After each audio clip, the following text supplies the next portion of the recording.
তোমাদের। হ্যালো। হ্যাঁ, বলো। দেখো, তোমাদের সিলেবাসে একটা প্রধান ক্লাইমেটোলজির একটা প্রধান ইউনিট আছে, সেটা হচ্ছে কি তোমার তাপ তোমার তাপের যে বৈপরীত্য, ইনভার্সন অফ টেম্পারেচার। এটা আমরা টেম্পারেচারে স্কিপ করে গেছিলাম, ঠিক আছে। তো আজকে আমরা পুরো ব্যাপারটাই আলোচনা করব যে বৈপরীত্য কিভাবে হচ্ছে, বৈপরীত্য জিনিসটা কি। তোমরা অলরেডি এগুলো জানো, ঠিক আছে। যারা পড়াচ্ছ তারা তো আরো ভালো করে জানো। আরো অনেক কনসেপ্ট আছে এগুলোর সাথে, দেখো সেগুলো ক্লিয়ার হয়ে যাবে, ঠিক আছে। তাহলে তোমরাও আমার সাথে হেডিং করে নাও যে তাপমাত্রার বৈপরীত্য। এখন তাপমাত্রার বৈপরীত্য ডেফিনেশনে আমরা সবাই জানি যে উচ্চতা বৃদ্ধির সাথে সাথে যদি তাপমাত্রা আহ, না কমে বেড়ে যায়, তখন আমরা তাকে টেম্পারেচার ইনভার্সন বলি, ঠিক আছে। এখন ভূগোলের ভাষায় এটার একটা নাম আছে। ভূগোলের ভাষায় এটাকে বলা হয় নেগেটিভ ল্যাপস রেট। মনে রাখবেন, নেগেটিভ ল্যাপস রেট কি না, নেগেটিভ নেগেটিভ ল্যাপস রেট হচ্ছে গিয়ে, এটাকে ভূগোলের ভাষায় নেগেটিভ ল্যাপস রেট বলা হয়। এটা কি না, ওই টেম্পারেচার ইনভার্সন যেটা, সেই ব্যাপারটাই হচ্ছে গিয়ে নেগেটিভ ল্যাপস রেট, ঠিক আছে। এখন এই তাপমাত্রার বৈপরীত্যের কিছু যে ক্লাসিফিকেশন আছে, শ্রেণী বিভাগ আছে। শ্রেণী বিভাগগুলো যখন আমরা আহ করব, তখন কেন বৈপরীত্য হচ্ছে সেগুলো সমস্ত কিছু আলোচনা করবো। আগে শ্রেণী বিভাগটা করে নাও। শ্রেণী বিভাগে মেনলি আমরা তিনটে ভাগে ভাগ করতে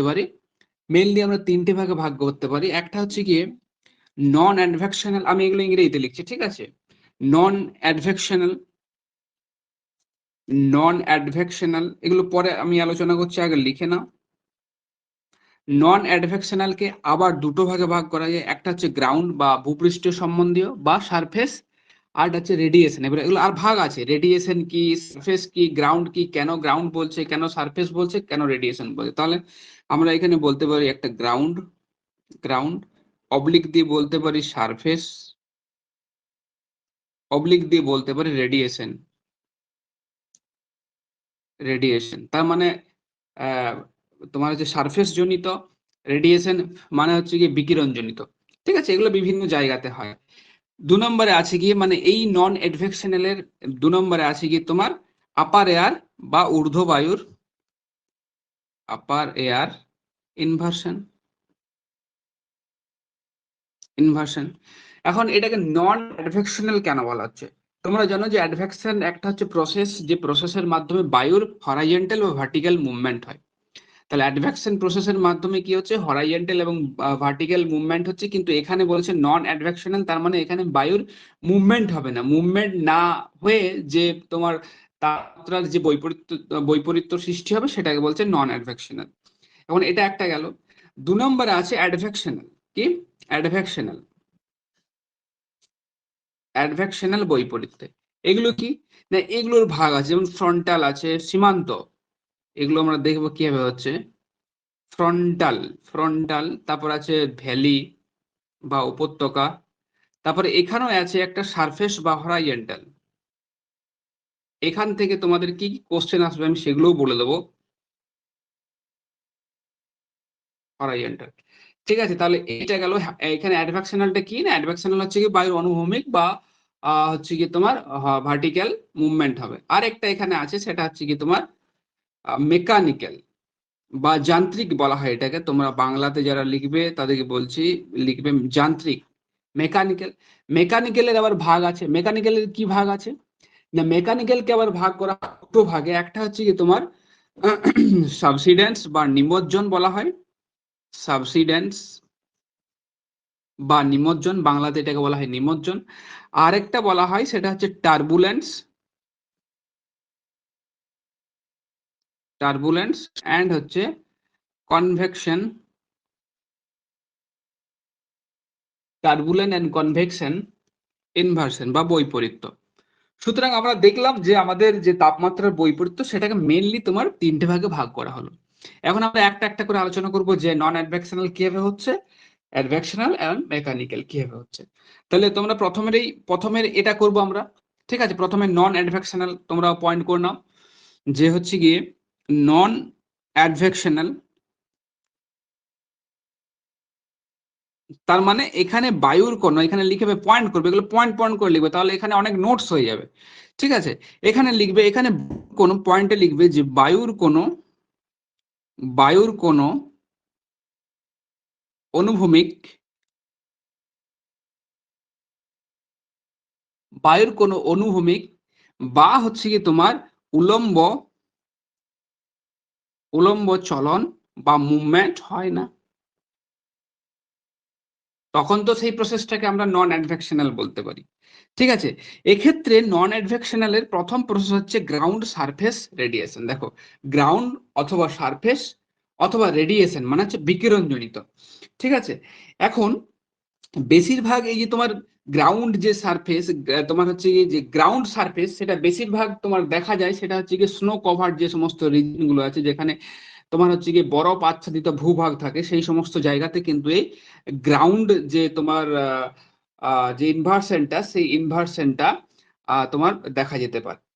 ঠিক আছে, এর কিছু কিছু ক্ষেত্রে গ্রাউন্ডকে অনেক সময় সারফেস ইনভার্সনও বলা হয়। ঠিক আছে, আমরা দেখো পর আসি, তাহলে বুঝতে পারবে। তাহলে প্রথমে আমরা আসছি, এই দুটো প্রথমে বাদ দিলাম, প্রথমে রেডিয়েশন যেটা তোমরা সবাই পড়ে এসছো, সেটা দেখো রেডিয়েশন বা বিকিরণজনিত এটা কি ব্যাপারটা? এই ব্যাপারটা হচ্ছে গিয়ে বিকিরণের ফলে হয়। কেন বিকিরণের ফলে হয়? বিকিরণের ফলে, এখন বিকিরণ হচ্ছে কি আমরা জানি ইনসুলেশন, আমাদের পৃথিবী ইনসুলেশন গ্রহণ করে। ঠিক আছে, ক্ষুদ্র তরঙ্গ, কিছু তরঙ্গ গ্রহণ করে, আবার কিছু তরঙ্গ তোমার হচ্ছে কি ফিরিয়ে দেয়, যেটা রিসিভ করে সেটা হচ্ছে ফিরিয়ে দেয়। এই যে ফিরিয়ে দিচ্ছে, এই ফিরিয়ে দেওয়াটা যখন হচ্ছে কি টোটালি এক্সস্ট হয়ে যায়, মানে কমপ্লিটলি ধরো একটা সার্ফেস আছে, এই সার্ফেস হচ্ছে কি ধরো 100%, আমি অ্যাজ ফর এক্সাম্পল 100% হচ্ছে কি রেডিয়েশন রিসিভ করেছে, 100% রেডিয়েশন রিসিভ করেছে। এ কি করছে, 100% রিসিভ যখন যেটা ইনসুলেশন রিসিভ করেছে ছেড়ে দিচ্ছে 100%ই, তখন কিন্তু এই ধরনের রেডিয়েশন ইনভার্সন দেখা যায়।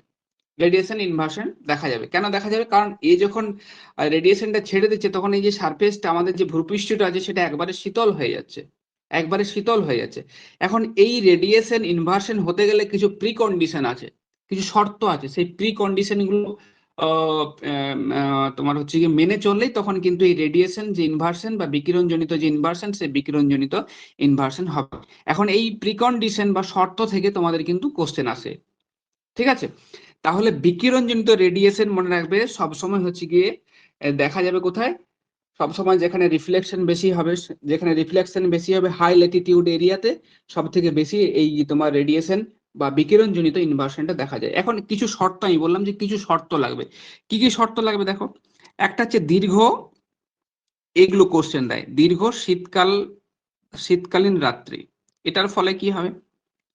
দিনের বেলায় যে রেডিয়েশনটা, সোলার রেডিয়েশনটা এই সারফেসটা গ্রহণ করলো, সেটা কি হয়, যদি দীর্ঘ শীতকালীন যদি রাত্রি হয়, তাহলে কি হবে, এই পুরো পুরো যে রেডিয়েশনটা গ্রহণ করেছিল পুরোটাই ছেড়ে দিতে পারবে, এবং ছেড়ে দিয়ে কি করবে, ছেড়ে দিয়ে ও আরো শীতল হতে থাকবে।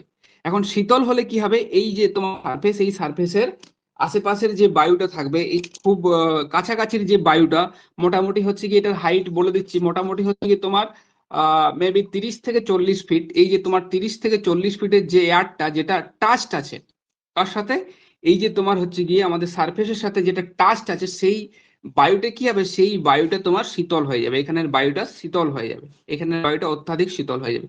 কিন্তু এর তুলনায় ওপরের যে বায়ুটা সেটা গরম থাকবে। ঠিক আছে, উপরের বায়ুটা গরম থাকবে, তার ফলে কি হবে, নিচের বায়ুটা শীতল এবং উপরের বায়ুটা গরম, শীতল থাকছে এবং গরম থাকছে। তার ফলে হচ্ছে কি তোমার আমার যে বিকিরণজনিত যে ইনভার্সনটা, সেই ইনভার্সনটা সৃষ্টি হয়ে যাচ্ছে। এটা হচ্ছে দীর্ঘ শীতকালীন রাত্রি, এটা একটা গেল। 2 নম্বরে কি হতে পারে? 2 নম্বর হচ্ছে মেঘহীন আকাশ, মানে ক্লাউডলেস স্কাইস।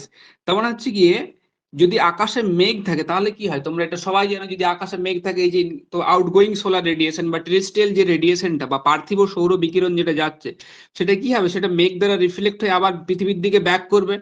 পৃথিবীর দিকে আবার ব্যাক করলে কি হবে, পৃথিবীর দিকে যদি আবার ব্যাক করে আসে, তাহলে পৃথিবীর এই যে তোমার আশেপাশের যে টেম্পারেচার, সেই টেম্পারেচার বেশি থাকবে। টেম্পারেচার বেশি থাকলে কি হবে, ইনভার্সন আর হবে না। সুতরাং আমাদের মেঘহীন আকাশ চাই, যেখানে টেরেস্ট্রিয়াল রেডিয়েশনটা, যেটা পার্থিব সৌর বিকিরণ, সেই পার্থিব সৌর বিকিরণ যেন মহাশূন্যে চলে যেতে পারে। তাহলে মেঘহীন রাত্রি আমি 2 নম্বরে বলতে পারি, মেঘহীন রাত্রি 2 নম্বর। 3 নম্বরে আমরা কি বলতে পারি?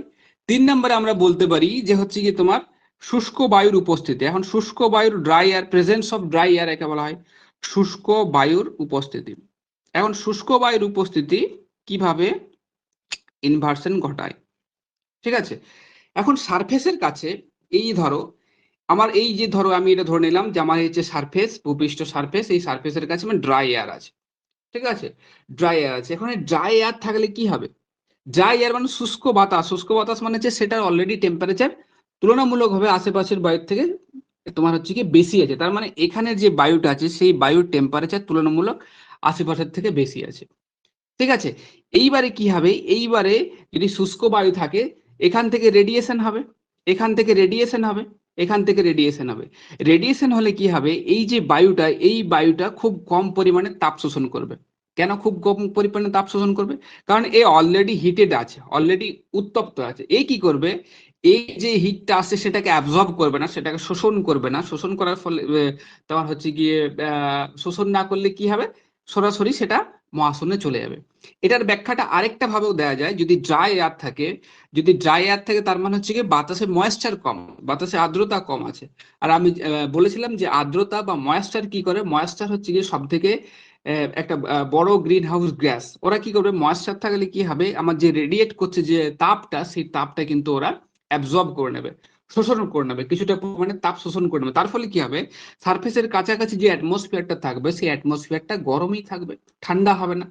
তার মানে যদি ড্রাই এয়ার থাকে, ড্রাই এয়ার যদি থাকে তবেই একমাত্র কিন্তু এই যে রেডিয়েশন বা বিকিরণ জনিত যে ইনভার্সন, সেই ইনভার্সন কিন্তু হতে পারে।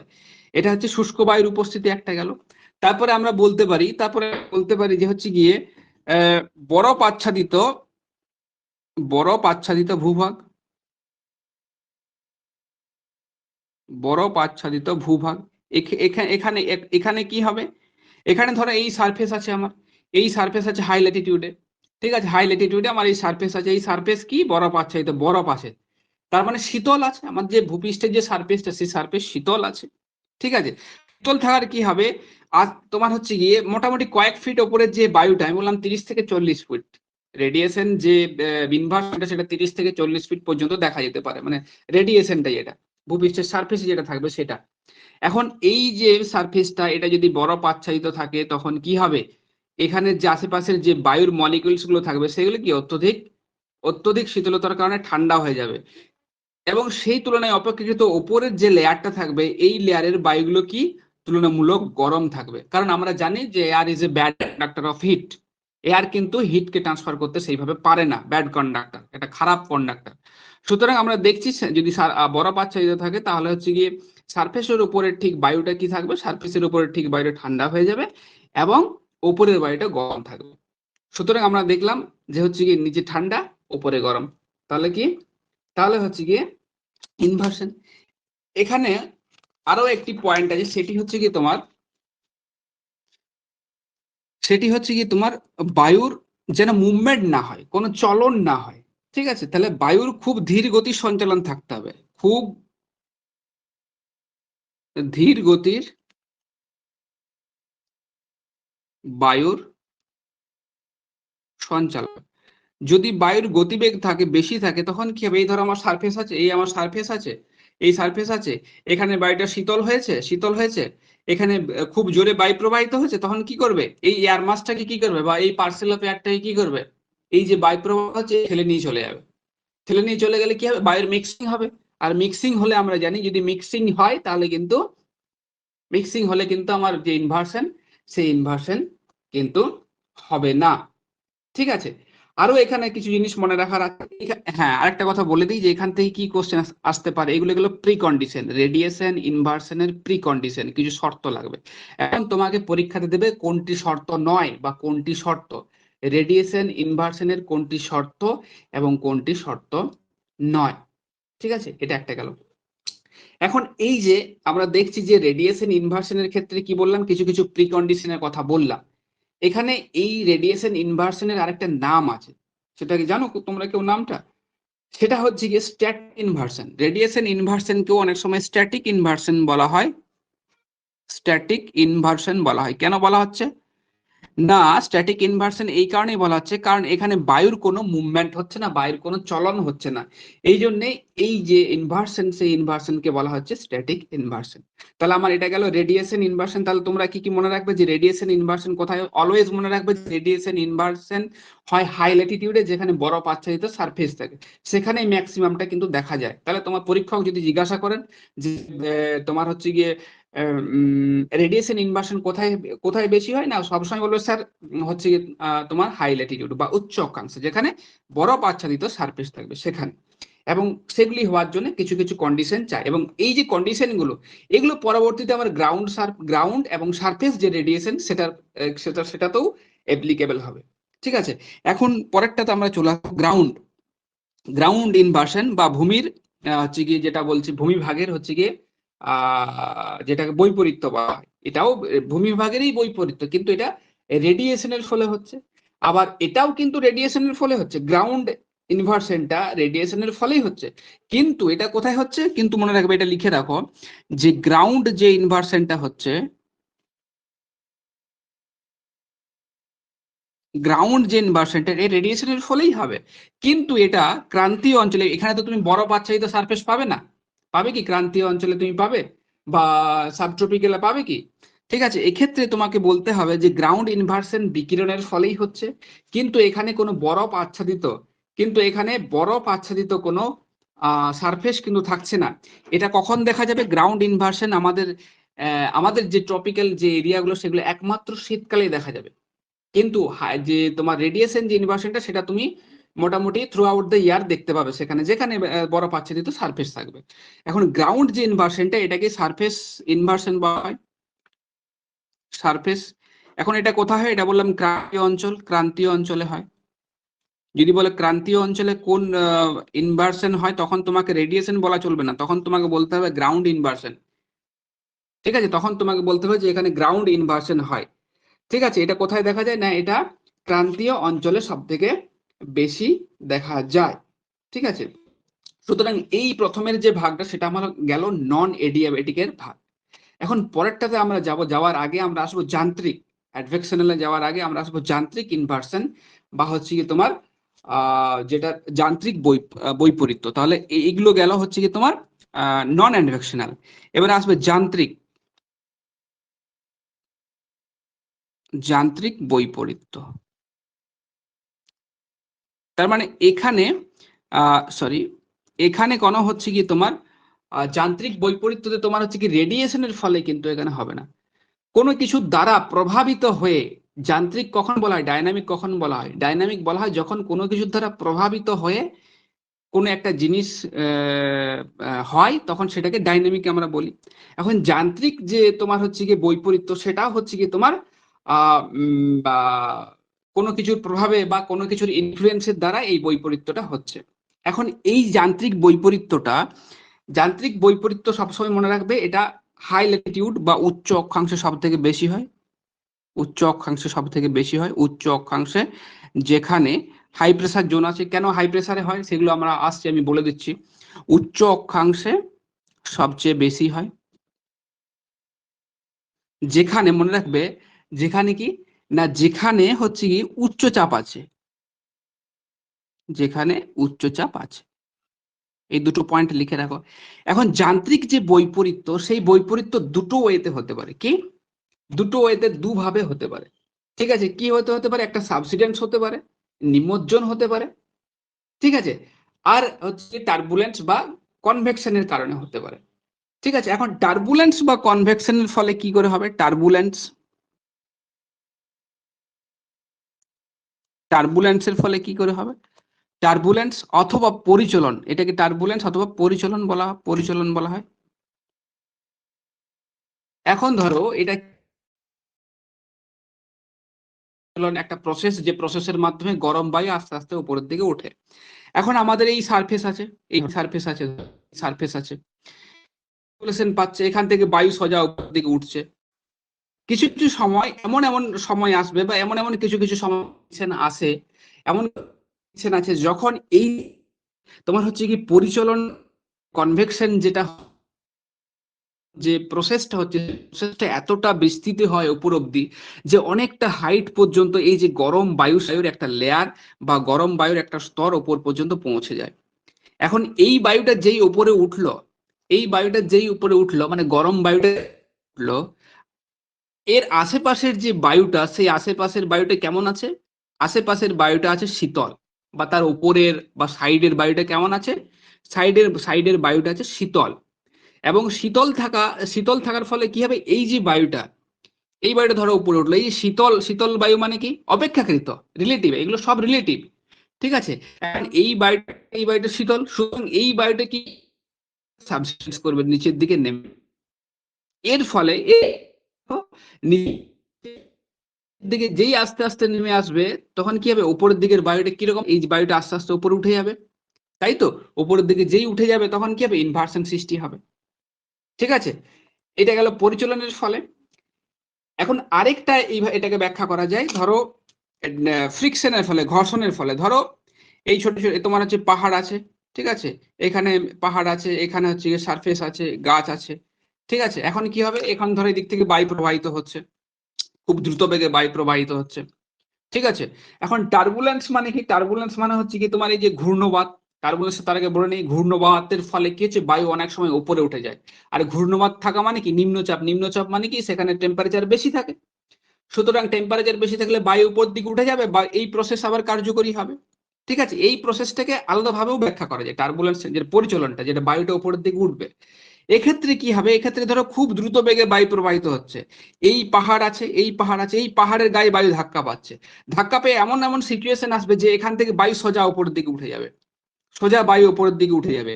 এই বায়ু কি, এই বায়ু তুলনামূলকভাবে গরম থাকবে বা গরম হবে, এই কন্ডিশনটা সবসময় হবে না, এটা শীতলও হতে পারে, ঠিক আছে। এই বায়ু ধাক্কা খেয়ে পাহাড়ের গায়ে ধাক্কা খেলো, উপরের দিকে উঠে গেল, এবং এই বায়ুটা একটা নির্দিষ্ট জায়গাতে, ট্রপোস্ফিয়ারের একটা নির্দিষ্ট জায়গাতে গেল, এবং যাওয়ার পর কি হবে, যাওয়ার পর সেম এই কন্ডিশনটা সৃষ্টি হবে। যদি এই বায়ুটা আশেপাশের বায়ুটার থেকে গরম হয়, আশেপাশের বায়ুর থেকে যদি এটা গরম হয় এবং আশেপাশের বায়ুটা যদি শীতল থাকে, তাহলে কি হবে, এই শীতল বায়ু নিচের দিকে আস্তে আস্তে নেমে আসবে, নিচের দিকে নেমে আসবে, তার মানে কি সাবসিডেন্স করছে, নিচের দিকে নেমে আসছে, ঠিক আছে। এই যে কারু দ্বারা ইনফ্লুয়েন্স হয়ে এই যে বৈপরীত্যটা, এটাকেই বলা হয় যান্ত্রিক বৈপরীত্য। এটা একটা কন্ডিশন গেল, যান্ত্রিক বৈপরীত্য সৃষ্টির এটা একটা কন্ডিশন গেল। দুইয়ে কি হতে পারে, দুইয়ে বলছে উচ্চচাপ যুক্ত অঞ্চলের, যেখানে এই যে তোমার বললাম যে উচ্চ অক্ষাংশের উচ্চচাপ অঞ্চলে। এখন আমি কি বলেছিলাম, যে যেখানে উচ্চচাপ থাকবে সারফেসে যেখানে হাই প্রেসার থাকবে, ওপরে কি থাকবে, ওপরে লো প্রেসার থাকবে, ওপরে লো প্রেসার থাকবে। এখন লো প্রেসার থাকার কারণে কি হবে, এখান থেকে বায়ু নিচের দিকে নেমে আসে, তাই তো, নিচের দিকে নেমে আসে, তাই তো সারফেসে আমার হাই প্রেসার সৃষ্টি করেছে, ঠিক আছে। এখন উপরের থেকে যখন বায়ু নিচের দিকে নেমে আসবে, তখন তো বায়ুর কণাগুলো খুব কাছাকাছি আসার চেষ্টা করবে, কন্ট্রাকশন হবে, যেটা তোমরা পড়ো ড্রাই এডিয়াবেটিক ল্যাপস রেট। যেমন ড্রাই এডিয়াবেটিক ল্যাপস রেট তুমি যখন উপর দিকে উঠবে, উপরের ক্ষেত্রে কার্যকরী হবে, সেরকম যদি তুমি উপর থেকে নিচের দিকে নামো, সেক্ষেত্রে বায়ুর ক্ষেত্রেও কিন্তু ড্রাই এডিয়াবেটিক যে ল্যাপস রেট, সেই ড্রাই এডিয়াবেটিক ল্যাপস রেট কিন্তু কার্যকরী হবে। এই ড্রাই অ্যাডিয়াবেটিক ল্যাপস রেট কার্যকরী হওয়ার ফলে কি হবে না, আমরা জানি ড্রাই অ্যাডিয়াবেটিক ল্যাপস রেট প্রতি কিমি উচ্চতায় 9.8 ডিগ্রি সেন্টিগ্রেড হারে কমে, যদি উপরের দিকে ওঠে তখন কমে, কিন্তু যদি বায়ুটা নিচের দিকে নেমে আসবে, যদি বায়ু উপর থেকে নিচের দিকে নেমে আসে, তখন কি হবে, তখন এই যে 10 ডিগ্রি হারে টেম্পারেচার কি বাড়তে থাকবে, ঠিক আছে। এই রেটটা বিভিন্ন জায়গাতে বিভিন্ন হতে পারে। এই টেম্পারেচার বাড়তে বাড়তে নিচের দিকে যখন আসবে, বাড়তে থাকবে, কারণ আমরা জানি ড্রাই অ্যাডিয়াবেটিক ল্যাপস রেটে 10 ডিগ্রি সেন্টিগ্রেড হারে টেম্পারেচার বাড়তে থাকে। এমন একটা সিচুয়েশন আসলো যে এখানে এসে বায়ুর উষ্ণতা এতটা হলো, ঠিক আছে, আর তুলনামূলকভাবে এর নিচের বায়ুটা ঠান্ডা, এটা হচ্ছে ঠান্ডা বায়ু, এবং এটা হচ্ছে গিয়ে গরম বায়ু। তাহলে হলো, এখানে হলো ইনভার্সন অফ টেম্পারেচার হলো। তাহলে এটাও হচ্ছে গিয়ে সাবসিডেন্স, এটাও সাবসিডেন্স, যখন নিচের দিকে নেমে আসছে, ওই বায়ুটা ড্রাই অ্যাডিয়াবেটিক ল্যাপস রেটে টেম্পারেচার বাড়বে, বাড়তে বাড়তে এমন এক, সবসময় কিন্তু হবে না, কিন্তু এমন এক সিচুয়েশন আসবে, যে সিচুয়েশনে কি হবে, যে সিচুয়েশনে আশেপাশের বায়ুর থেকে যে বায়ুটা আসছে সেটা গরম হয়ে যাবে, ঠিক আছে, গরম হয়ে এই যে একটা একটা লেয়ারে ও বিস্তৃত থাকবে, এবং কিছু কিছু সময় দেখা গেছে যে এই যে এই লেয়ারটা ভেঙে আবার উপরের দিকে উঠে যাবে, ঠিক আছে। ও কারণ হচ্ছে কি, গরম বাতাস অলওয়েজ উপরের দিকে যাবে, সুতরাং এগুলো গেল যান্ত্রিক যে বৈপরীত্য আছে, আমার যান্ত্রিক বৈপরীত্যের যে দুটো ভাগে আমরা বললাম যে ব্যাখ্যা করতে পারি, একটা হচ্ছে গিয়ে নিমজ্জনের মাধ্যমে, আর একটা হচ্ছে গিয়ে ড্রাই অ্যাডিয়াবেটিক ল্যাপসেটের মাধ্যমে যে উত্তপ্ত হচ্ছে সেই প্রসেস। এখানে একটা জিনিস মনে রাখবে, যেটা বললাম, যেটা উচ্চ অক্ষাংশের উচ্চচাপ অঞ্চলে দেখা যায়, যেখানে বায়ুর নিমজ্জন হবে। নিমজ্জন হলে ড্রাই অ্যাডিয়াবেটিক ল্যাপসেট বেশি হবে। আমরা জানি dry adiabatic lapse rate always 9.8 degree centigrade per কিমি। সুতরাং বায়ু যখন নিচের দিকে ফল করবে, ডাউনফল করবে, তখন তার টেম্পারেচার 9.8 ডিগ্রি সেন্টিগ্রেড হারেই বাড়তে থাকবে।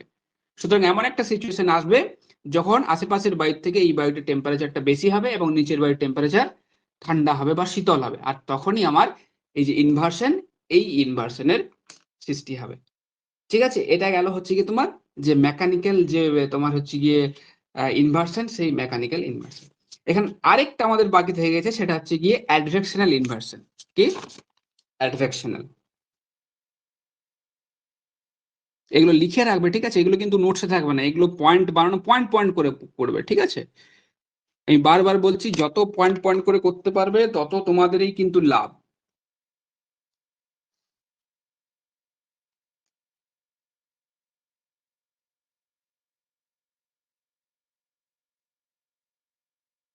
অ্যাডভেকশনাল ইনভার্সন।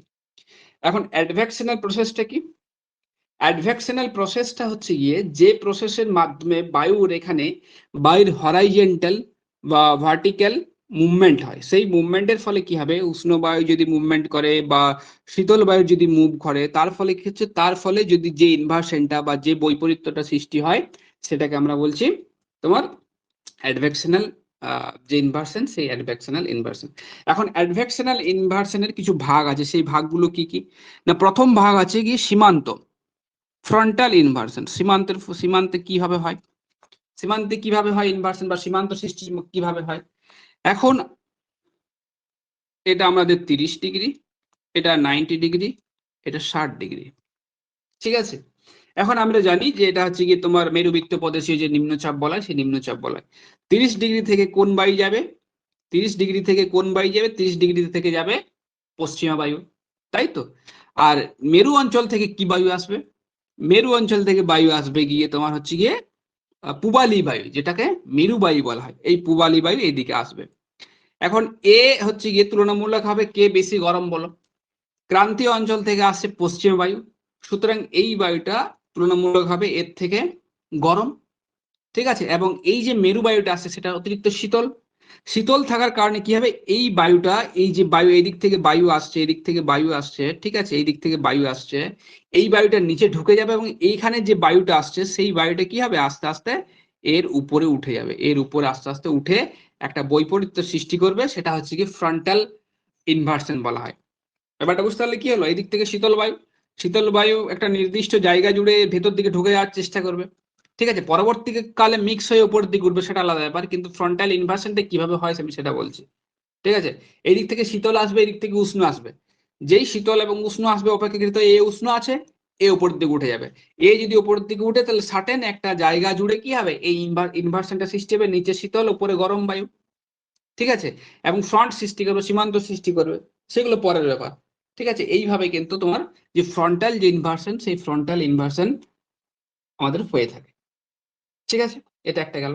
পরে আছে ফ্রন্টাল ইনভার্সন, পরে আছে গিয়ে তোমার ভ্যালি ইনভার্সন, বা হচ্ছে গিয়ে এটাকে বলা হয় টপোগ্রাফিক ইনভার্সনও এটাকে বলা হয়। যে ভ্যালি ইনভার্সন যেটা আছে, সেটাকে অনেক সময় টপোগ্রাফিক ইনভার্সনও বলা হয়, ঠিক আছে? তার ভ্যালি ইনভার্সন কি, বা উপত্যকা বৈপরীত্য কি? উপত্যকা বৈপরীত্য, আমি বৈপরীত্যটা লিখছি না। এটা তোমার ক্যাটাবেটিক যে বায়ু, সেই ক্যাটাবেটিক বায়ুর জন্য যদি কোশ্চেনে দেয় যে কোন বায়ুর জন্য হচ্ছে গিয়ে তোমার টপোগ্রাফিক বা ভ্যালি, মনে রাখবে ভ্যালি কে অনেক সময় টপোগ্রাফিক ইনভার্সনও বলা হয়, তোমরা গুলি ফেলো না। বলবে যে ভ্যালি ইনভার্সন কোন বায়ুর জন্য হয়, অ্যানাবেটিক না ক্যাটাবেটিক, ঠিক আছে? তোমরা সব সময় বলবে যে ক্যাটাবেটিক বায়ুর জন্য তোমার যে ইনভার্সন, সেই ইনভার্সন হয়ে থাকে। এই হচ্ছে কি আমাদের উপত্যকা, ঠিক আছে? রাত্রিবেলা কি হয় দেখো, রাত্রিবেলা কি এই উপত্যকা, এবং এটা হচ্ছে পাহাড়ের হচ্ছে শিখর দেশ বা পর্বতের শিখর দেশ। রাত্রিবেলা কি হবে, রাত্রিবেলা এই যে উন্মুক্ত সারফেসটা আছে, এই সারফেসটা, দুই সাইডের উন্মুক্ত সারফেসটা কি হবে, এগুলো তাড়াতাড়ি তাপ বিকিরণ করে রেডিয়েশন বিকিরণ করে দেবে। তার ফলে কি হবে, এখানে আশেপাশের যে বায়ুটা, এখানের বায়ুটা কি হবে, এখানের বায়ুটা শীতল হয়ে যাবে। আর শীতল হয়ে গেলে কি হবে, শীতল হয়ে গেলে ও আর থাকতে চায় না, মাধ্যাকর্ষণ বল ওর উপর কাজ দেখাবে। তার ফলে কি হবে, এই বায়ুটা নিচের দিকে আস্তে আস্তে নামতে থাকবে। এটাকে কি বলছি, এটাকে বলছি ক্যাটাবেটিক বায়ু। কি, katabatic, sorry, katabatic wind, katabatic wind. এখন এই বায়ু নিচের দিকে নামছে, এটা কেমন, এটা হচ্ছে শীতল বায়ু, শীতল বায়ু।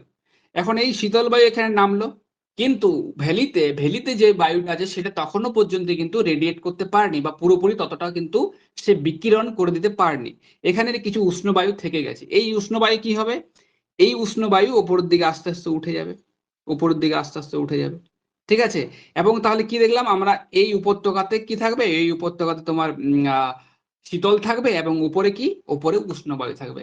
এই উষ্ণ এবং শীতল বায়ুর সংমিশ্রণেই কিন্তু যে ফগ, যে কুয়াশা, আমরা আসবো পরেই, আসবো আমরা কুয়াশাতে। ঠিক আছে। এই যে কুয়াশা, এই কুয়াশার সৃষ্টি হয়। তাহলে মনে রাখবে, কুয়াশা সৃষ্টি হতে গেলে কিন্তু ইনভার্সন অবশ্যই চাই, বৈপরীত্য চাই, বৈপরীত্য ছাড়া কিন্তু কুয়াশার সৃষ্টি হবে না। ঠিক আছে। থার্মাল ইনভার্সন চাই, থার্মাল ইনভার্সন ছাড়া কিন্তু বৈপরীত্য সৃষ্টি হবে না। তাহলে এটা গেল উপত্যকার যে হচ্ছে ইনভার্সন, সেই উপত্যকা বা ভ্যালি ইনভার্সন বা টপোগ্রাফিক ইনভার্সন। এগুলো বেশিরভাগ দেখা যায় যে পার্বত্য অঞ্চল বা পাহাড়ি অঞ্চলে, মনে রাখবে এগুলো সব থেকে বেশি দেখা যেতে পারে। এখানে আরেকটা হয়, এখানে আরেকটা হয়, সেটা হচ্ছে কি তোমার সারফেস। সারফেসে কি করে হবে, সারফেসে কি হয়, সারফেসে হচ্ছে কি শুষ্ক বায়ু চলে যেতে পারে, না হলে শীতল বায়ু চলে যেতে পারে। দেখো আমি তোমাদেরকে ছবি এঁকে দেখাচ্ছি সারফেসে কিভাবে হবে, সারফেসে অ্যাডভেকশনালের কারণে কি করে বৈপরীত্য হয়। ঠিক আছে। এই আমাদের ওশিয়ান আছে, সমুদ্র আছে, এইদিকে স্থলভাগ আছে, স্থলভাগ আছে, আর এখানে জলভাগ আছে। আর রাত্রিবেলা কি হবে, রাত্রিবেলা আমরা জানি যে স্পেসিফিক হিট জলভাগে, মানে জলভাগের ক্ষেত্রে সব বেশি, এবং জলভাগে বেশি এবং স্থলভাগে কম, স্পেসিফিক হিট আর কি। এখন তার মানে যত তাড়াতাড়ি স্থলভাগ, যত তাড়াতাড়ি গরম হয় তত তাড়াতাড়ি তাপ ছেড়ে দেয়, কিন্তু জলভাগ সেটা কিন্তু পারে না, জলভাগের টাইম লাগে। এখন রাত্রিবেলা কি হবে, রাত্রিবেলা এই যে স্থলভাগ দুটো হচ্ছে কি তোমার তাপ বিকিরণ করে শীতল হবে। তার মানে এখানে বায়ুটা ঠান্ডা হয়ে যাবে, একটা হাই প্রেসার জোন এখানে বিলংস করবে, বা এখানে হাই প্রেসার জোন থাকবে। এবং জলভাগ কি হবে, জলভাগ কি বললাম, তাপটা রেডিয়েট করবে ধীরে ধীরে, ধীরে ধীরে ছাড়তে থাকবে। এবং কি হবে, এবং তাপটা ধীরে ধীরে ছাড়তে থাকার ফলে এখানে অপেক্ষাকৃত মানে কম, তোমার হচ্ছে কি যে হাই প্রেসারের থেকে তুলনামূলকভাবে চাপটা কম থাকবে, সুতরাং এখানে লো প্রেসার থাকবে। এখন এখানে যদি হাই প্রেসার থাকে, এখানে যদি লো প্রেসার থাকে, তাহলে কি হবে, হাই প্রেসার থেকে এই যে ঠান্ডা বায়ুটা কোন দিকে আসবে, জলভাগের দিকে আসবে। এবং কি হবে, এখানে আসলে এখানের যে বায়ুটা থাকবে, এই বায়ুটা উপর দিকে উঠে যাবে, এবং এটা যেহেতু ঠান্ডা বায়ু, সেই তো সারফেসের কাছাকাছি থাকার চেষ্টা করবে, সারফেসের কাছাকাছি থাকার চেষ্টা করবে। সুতরাং সারফেসের কাছাকাছি যদি ঠান্ডা বায়ু থাকে, এখানে যদি ঠান্ডা বায়ু থাকে, এবং এই যে গরম বায়ুটা সেটা উপরের দিকে উঠে গেল, এখানে যদি গরম বায়ু থাকে, তাহলে কি হবে, তাহলে তো আমার ইনভার্সন হয়ে যাচ্ছে, তাহলে তোমার বৈপরীত্য হয়ে যাচ্ছে। তো এইভাবে কিন্তু সারফেসে হয়। এটা যেমন জলভাগের স্থলভাগের ক্ষেত্রে হলো, সেরকম একটা স্কেল বেসিসে হয়। ঠিক আছে। স্কেল বেসিস মানে হচ্ছে কি, স্থলভাগের ক্ষেত্রেও হতে পারে, কোনো জায়গা হয়তো অতি অতি তাড়াতাড়ি ঠান্ডা হয়ে গেছে, বা অতি তাড়াতাড়ি গরম হয়ে গেছে, সেই জায়গাগুলোতে কিন্তু এই অ্যাডভেকশন প্রক্রিয়ার মাধ্যমে কিন্তু তোমার বৈপরীত্য হতে পারে। ঠিক আছে। তো এখন এইগুলো গেল আমার বৈপরীত্য, যে আমাদের তাপমাত্রার যে বৈপরীত্য আছে, সেই তাপমাত্রার বৈপরীত্য। ঠিক আছে, এই পর্যন্ত ক্লিয়ার হয়েছে তোমাদের?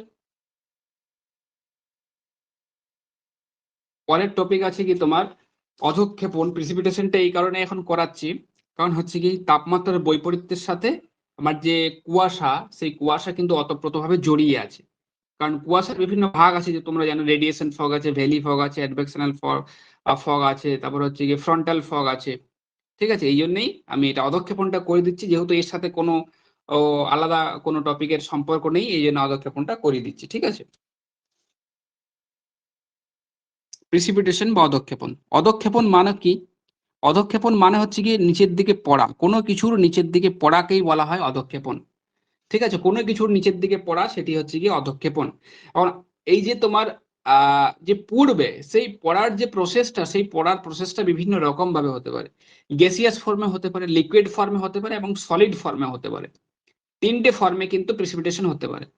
প্রিসিপিটেশন মানে বৃষ্টিপাত এটা নয়, প্রিসিপিটেশন মানে টোটাল এন্টায়ার অ্যাটমসফিরিক যে কন্ডিশনটা, যেটার ফলে মাধ্যাকর্ষণ শক্তির ফলে যে সমস্ত ফর্ম গুলো আছে জলীয় বাষ্পের, সেই ফর্ম গুলো যখন নিচের দিকে পড়ে আসে তখন সেটাকে আমরা প্রিসিপিটেশন বলে থাকি। কারণ প্রিসিপিটেশন বা অধঃক্ষেপণের বিভিন্ন ফর্ম আছে, সেই ফর্মগুলো কি কি, সেই ফর্মগুলোকে আমরা বিচার করতে পারি। একটা গ্যাসিয়াস ফর্ম, একটা গ্যাসীয় অবস্থা, এইটা করে নেবে এই চারটা। একটা তরল বা লিকুইড স্টেটে আসতে পারে, আর একটা কি, আর একটা হচ্ছে কঠিন স্টেটে আসতে পারে, কঠিন স্টেটে আসতে পারে। এখন গ্যাসিয়াস স্টেটে কি কি আসতে পারে? গ্যাসিয়াস স্টেটে আসতে পারে শিশির, বা যেটাকে ডিউ বলা হয়, শিশির। শিশিরের পরে কি আসতে পারে? শিশিরের পরে আসতে পারে কুয়াশা, শীতকালে কুয়াশা দেখা যায় দেখবে, কুয়াশা। তারপরে কি, তারপরে আছে ধোঁয়াশা।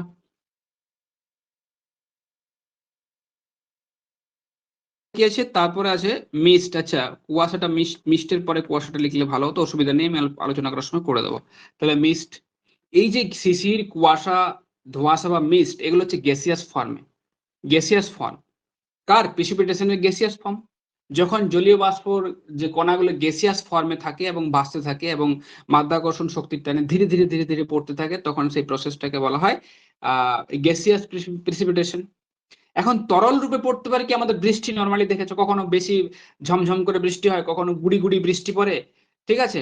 এবার বৃষ্টির ফোঁটার বিভিন্ন কোণার আকার আছে, সেই আকার অনুযায়ী ওদেরকে ভাগ করা হয়েছে। যেমন ধরো হচ্ছে কি তোমার এক ধরনের বৃষ্টি আছে, সেটাকে গুড়ি গুড়ি বৃষ্টি বলা হয়। কি? গুড়ি গুড়ি বৃষ্টি বলে, ড্রিজিল, যেটাকে ইংরেজিতে যেটাকে ড্রিজিল বলা হয়, ঠিক আছে? তারপরে আছে কি তোমার রেন, যেটা অ্যাকচুয়ালি বৃষ্টি, যেটা আমরা আমরা যেটা বৃষ্টি বলি, সেই বৃষ্টি আছে। তারপরে একটা আছে কি মিজল,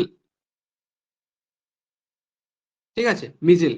তারপরে এই যে বৃষ্টিপাত, এই বৃষ্টির আবার ভাগ আছে, শৈলক্ষেপ বৃষ্টি আছে, পরিচলন বৃষ্টি আছে, ঘূর্ণবাত বৃষ্টি আছে। এবার ঘূর্ণবাতের বৃষ্টিপাতের আবার ভাগ আছে, ক্রান্তীয় ঘূর্ণবাত আছে, নাতিশীতোষ্ণ ঘূর্ণবাত আছে, সেগুলো আমরা পরে আসছি।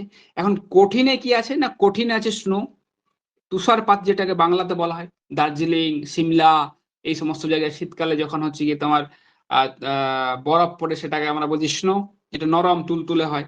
তারপরে কি আছে? তারপরে যে হেল আছে। হেল মানে কি?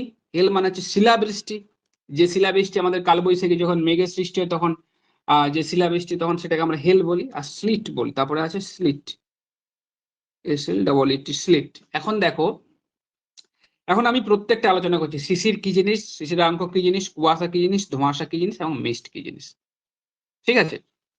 গ্যাসিয়াস ফর্মটা আমরা আগে আলোচনা করি, তারপরে এগুলো আস্তে আস্তে আলোচনা করবো।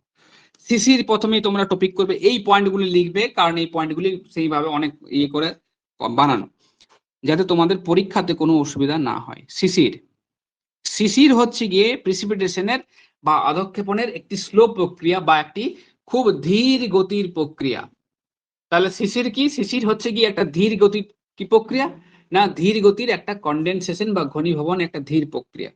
সেই ধীর প্রক্রিয়ার ফলে শিশির হয়। শিশির কি কেউ দেখেছো? শিশির পড়তে আমরা কখনো দেখেছি? শিশির আমরা পড়তে দেখি না কোনো।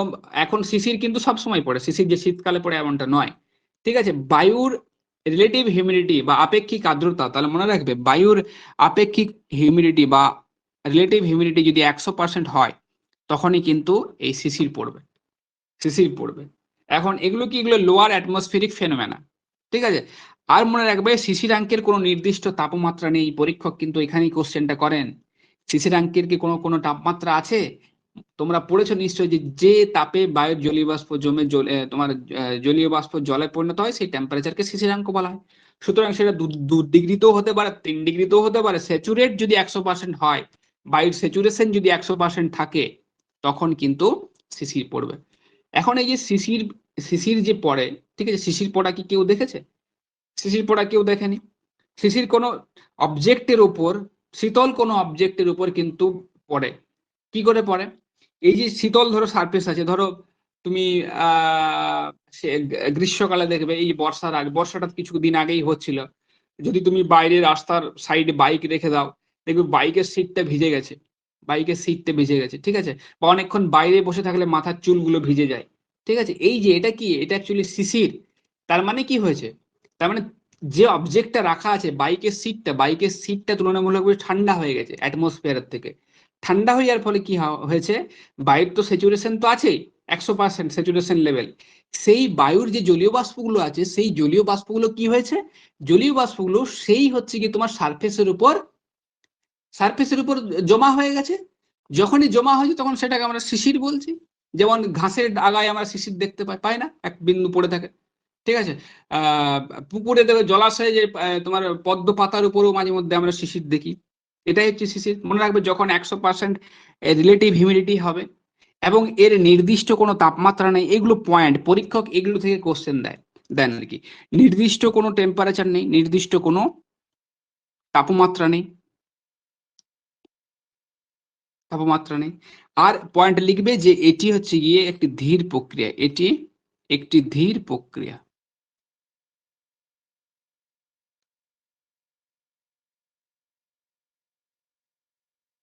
এটি একটি ধীর প্রক্রিয়া। এইটা হলো শিশির। এখন পরেরটাতে আমরা যাবো কুয়াশা। দেখো, শিশিরে আমরা কিন্তু দেখতে পাই না, যে ড্রপলেটস গুলো তৈরি হয় সেগুলোকে আমরা দেখতে পাই কি, দেখতে পাই না। কিন্তু কুয়াশার ক্ষেত্রে ড্রপলেটস গুলোকে, যে জলবিন্দুগুলো যেগুলো ভেসে বেড়াচ্ছে, সেগুলো আমরা দেখতে পাই।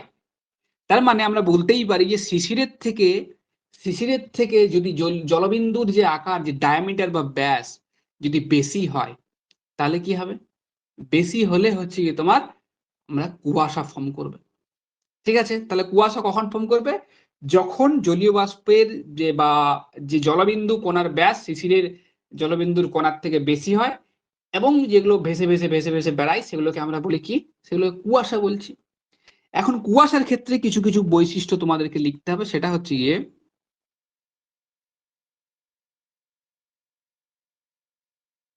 অনেকেই বলে অনেকে বলে না, অধঃক্ষেপণ বলা হয় না, তুমি বলতে পারবে না। কৃষি যেটাই পড়ে সেটাই হচ্ছে কি কুয়াশা। কুয়াশা তো পড়ে। ঠিক আছে, আমরা কি টার্মটা আমরা কি বলি, কুয়াশা পড়ে, কুয়াশা পড়ে কি অন্য জায়গায় চলে যায়? যায় না। এটাও ফর্ম। ঠিক আছে, যে জায়গাতে এরকম নির্দিষ্ট করে বলা আছে যে কুয়াশা হচ্ছে অবশ্যই ঘনীভূত তো অবশ্যই হতে হবে। ঠিক আছে, ঘনীভূত তো অবশ্যই হতে পারে, কিন্তু কুয়াশাও পড়ে। ঠিক আছে, কুয়াশাও পড়ে। এখন ব্যাপার হচ্ছে, কুয়াশার ক্ষেত্রে কিছু কিছু, এগুলো আরো ভাস্ট প্রয়োজন। আমাদের আমাদের আমাদের পড়ার ভুলটা কোথায়, আমরা ওইটুকুর মধ্যে সীমাবদ্ধ। ঠিক আছে, আমরা একটা বইয়ে সীমাবদ্ধ, কিন্তু তোমাদেরকে আরো ভাস্ট জানতে হবে, তখন তো এই কনসেপ্টগুলো আসবে। ঠিক আছে, যদি বলতো আমি, তোমার হচ্ছে কি কোনটা রূপ নয়, এরকম বলবে কোনটা রূপ নয়। যেমন তুহিন যেটাকে বলা হয়, রাইমটা কি হয় অ্যাকচুয়ালি, যে শিশির বিন্দুটা যেটা পড়লো, সেটা পরবর্তীতে ক্ষেত্রে যখন জমাট বেঁধে যায়, সেটা অ্যাকচুয়ালি ঘনীভবন। সেটা তো আর পড়ে না, সেটা সেই জায়গাতে থাকবে।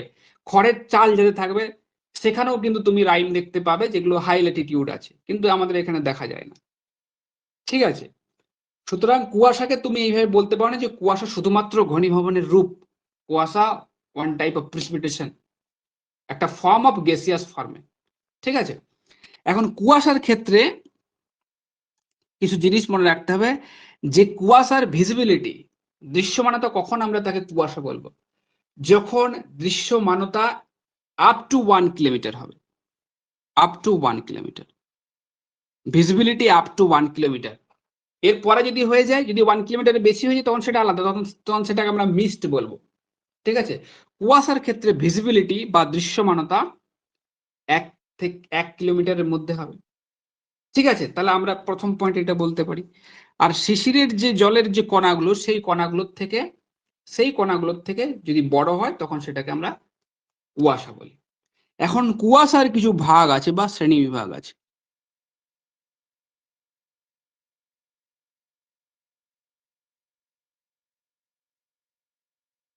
কুয়াশার কিছু ভাগ আছে বা শ্রেণী আছে। কি কি শ্রেণী আছে? প্রথমে আছে বিকিরণজনিত, দেখো এগুলো আলোচনা করছে এবারে। বিকিরণজনিত কুয়াশা 1 নম্বরে লিখবে। 2 নম্বরে উপত্যকা কুয়াশা।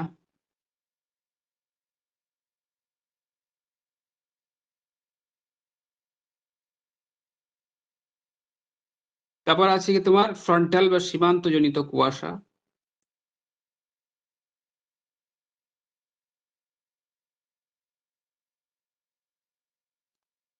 তারপরে আছে অ্যাডভেকশনাল কুয়াশা।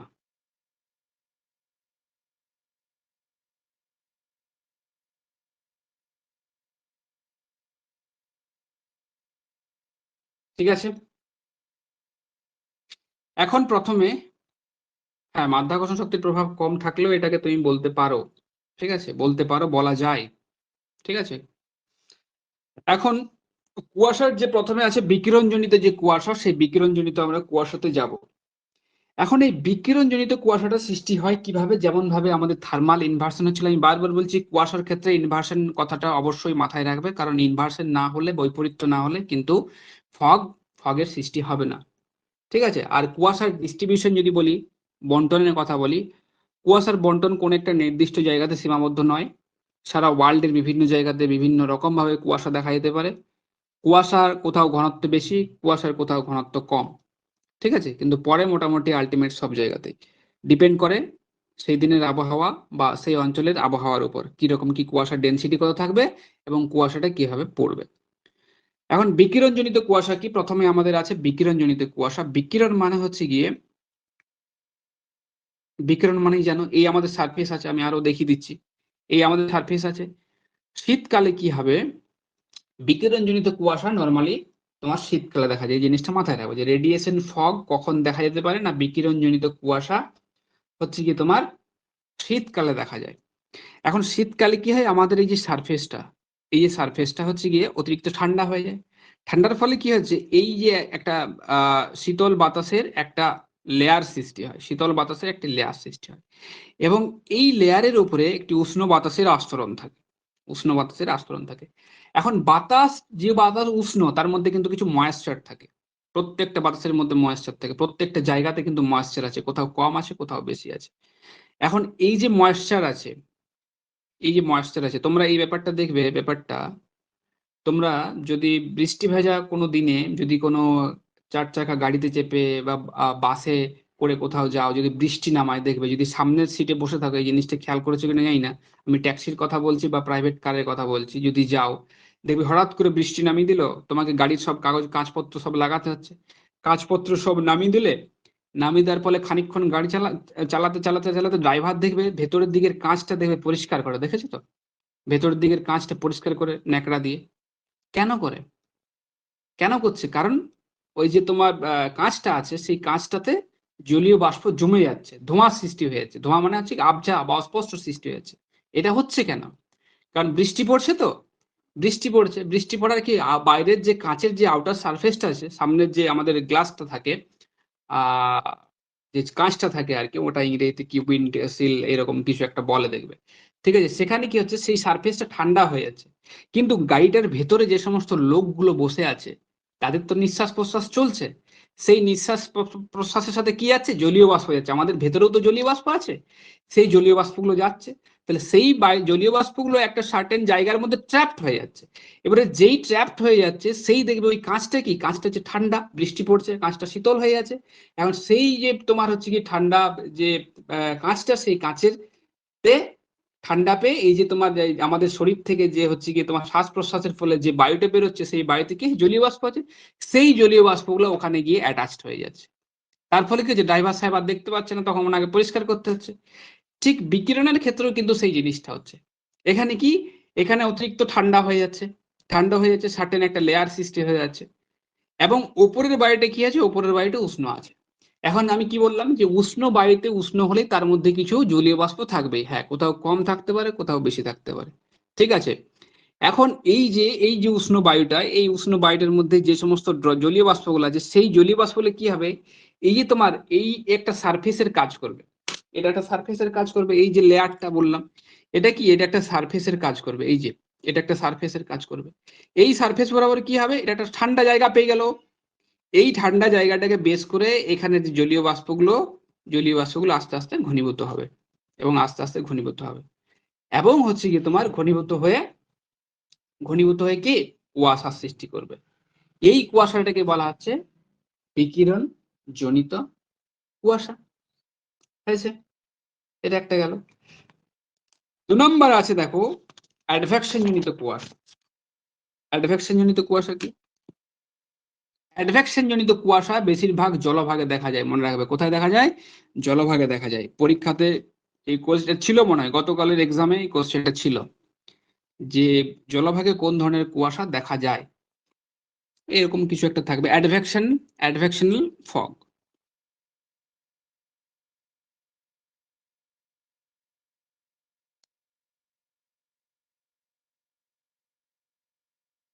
অ্যাডভেকশনাল ফগ কিভাবে সৃষ্টি হয় দেখো।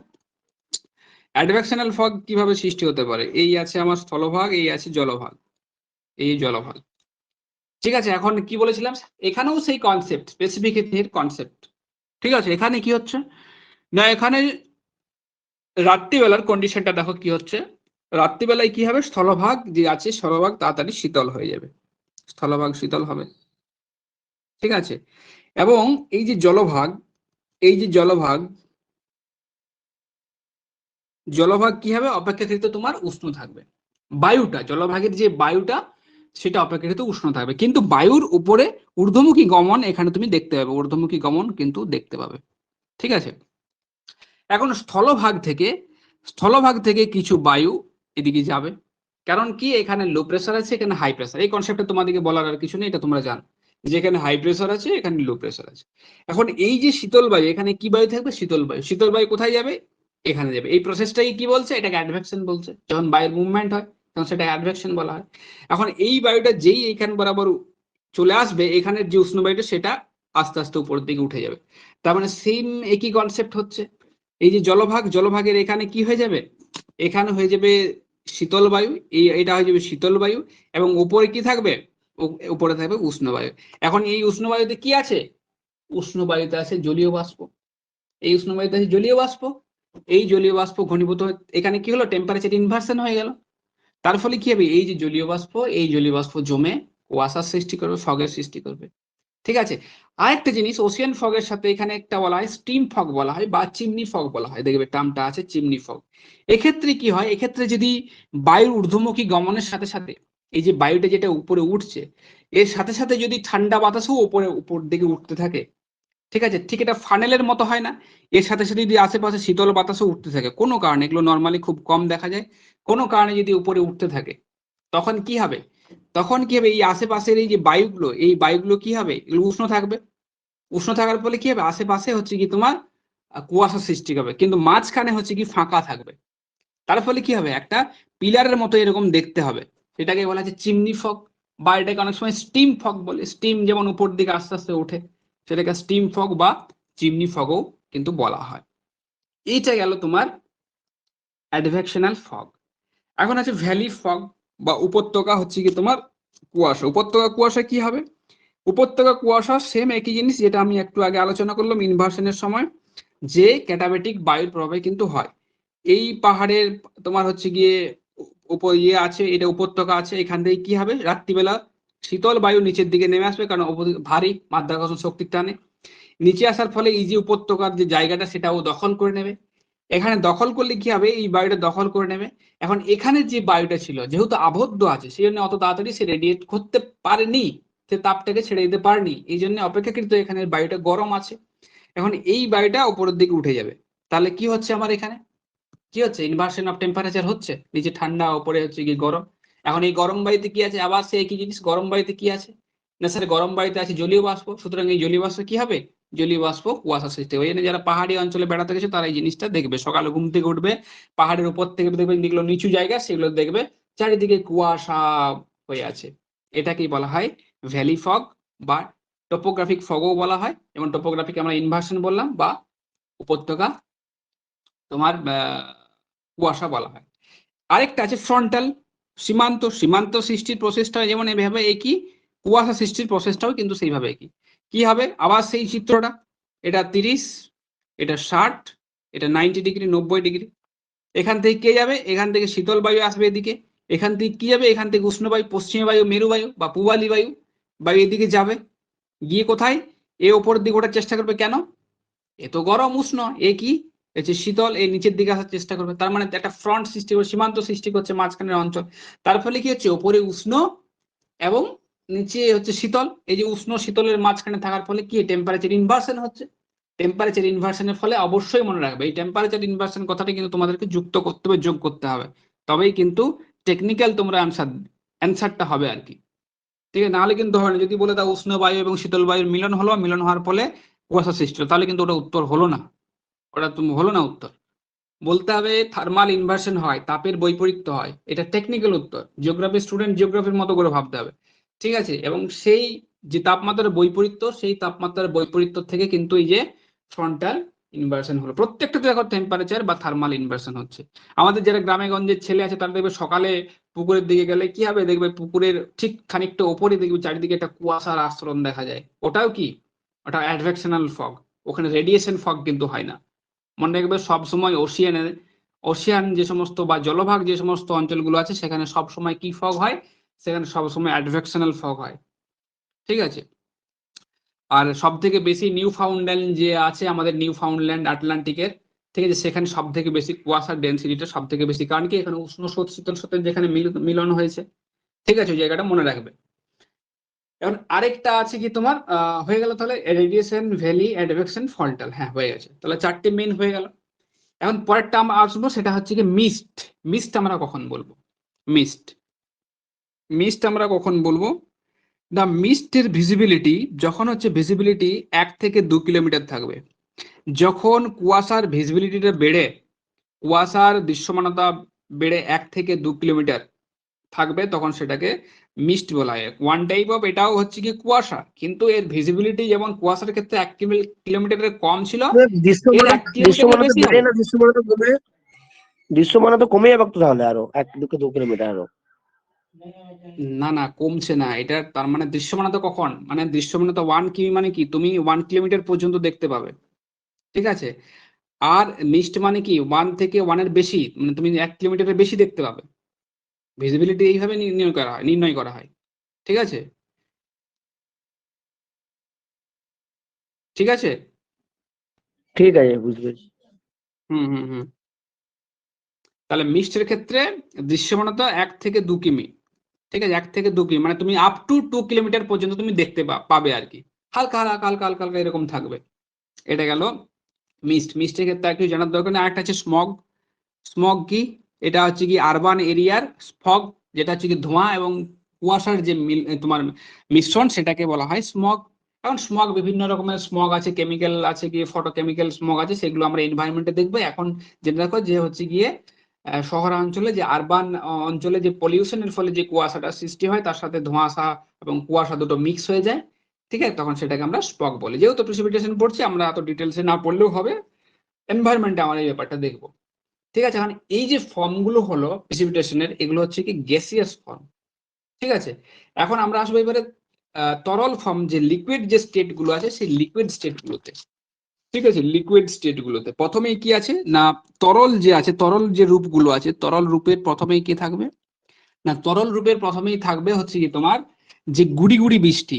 গুড়ি গুড়ি বৃষ্টি কখন হবে না, গুড়ি গুড়ি বৃষ্টি যখন জলকণার ব্যাস 0.5 mm এর কম হবে, তখন কিন্তু গুড়ি গুড়ি বৃষ্টি বা ড্রিজিল হবে। গুড়ি গুড়ি বৃষ্টি বা ড্রিজিল হবে, ঠিক আছে। এখন এখানে রেন আছে, আর আর কিছু জানার দরকার নেই, এটুকু এটুকু জানলেই হবে। তারপরে আছে গিয়ে রেন বা বৃষ্টি। বৃষ্টির ক্ষেত্রে কি, যখন বৃষ্টির যে কণার আকারটা বা জলবিন্দুর যে আকারটা, ডায়ামিটারটা, সেটা কত থাকবে, সেটা 0.5 mm এর বেশি থাকবে, মোর দেন 0.5 mm বেশি, ঠিক আছে, তখন কিন্তু আমরা সেটাকে রেন বলি, ঠিক আছে। এখন রেনের ভাগ আছে, কি কি ভাগ আছে আমরা জানি, যে শৈলক্ষেপ ভাগ আছে, তারপরে হচ্ছে ঘূর্ণবাদ জনিত, যেটাকে ক্রান্তীয় এবং নাতিশীতোষ্ণ ঘূর্ণবাদও বলা হয়। তারপরে একটা আছে গিয়ে তোমার পরিচলন যে বৃষ্টি, সেই পরিচলন বৃষ্টি, ঠিক আছে। এখন ভাবছো যে এগুলোর থেকে কি কোশ্চেন আসবে, শৈলক্ষেপ বৃষ্টির থেকে কোশ্চেন আসবে, পরিচলন বৃষ্টির থেকে কি কোশ্চেন আসবে, ঘূর্ণবাদ তো আমি ছেড়ে দিলাম, ওখান থেকে 1000টা কোশ্চেন হবে, ঠিক আছে। পরিচলন এবং শৈলক্ষেপ বৃষ্টিপাতের বন্টন, তোমরা কেউ এই বন্টনগুলো কোথাও পড়োনি, ঠিক আছে। সুতরাং বন্টনগুলি ভালো করে পড়তে হবে। কোথায় পরিচলন বৃষ্টিপাতের ফলে বেশি বৃষ্টিপাত হচ্ছে, কোথায় কম হচ্ছে, ঠিক আছে, পরিচলন বৃষ্টিপাতের কি কি বৈশিষ্ট্য আছে তোমরা তো শুধু পড়েছো বৈশিষ্ট্য যে এটা দুপুর 2টোর পর উপর দিকে উঠে বৃষ্টিপাত হয়, নিরক্ষীয় অঞ্চলে বেশি বৃষ্টিপাত হয়, এখানে তো 4 o'clock রেইন বলা হয়। এর বাইরেও 5টা আরো বৈশিষ্ট্য আছে। ঠিক আছে, যে স্যার এটা কি সাবট্রপিক্যাল অঞ্চলে দেখা যায়? দেখা যায়, অবশ্যই অলওয়েজ দেখা যায়। ঠিক আছে, শীতকালে কি দেখা যায়? শীতকালেও দেখা যায়। ঠিক আছে, যদি সাবট্রপিক্যাল অঞ্চলে দেখা যায় এই বৃষ্টিটা, তাহলে এর ক্যারেক্টারিস্টিকটা কি রকম হবে? আমাদের এখানের মতো কিউমুলোসের নিম্বাস মেঘ ফর্ম করবে, না অন্যরকম কিছু বৈশিষ্ট্য হবে? না স্যার, ওখানে কিউমুলো নিম্বাস মেঘ ফর্ম করবে না।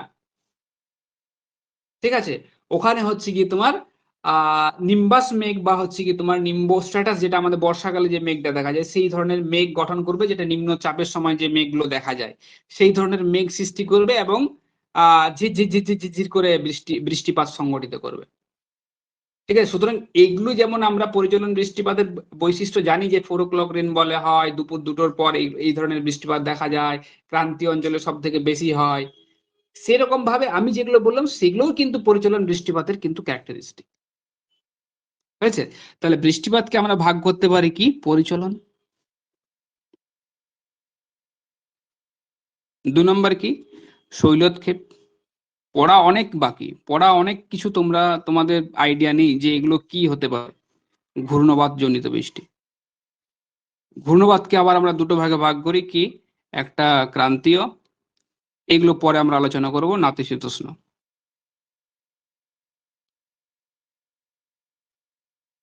বা ঘূর্ণবাতের কারণে যে বৃষ্টিপাত হয়। এখন পরিচলন বৃষ্টিপাতে আমি কি বললাম? যে পয়েন্টগুলো তোমাদের জানা নেই সেগুলো আমি বলছি। কি না, উপক্রান্তীয় অঞ্চলে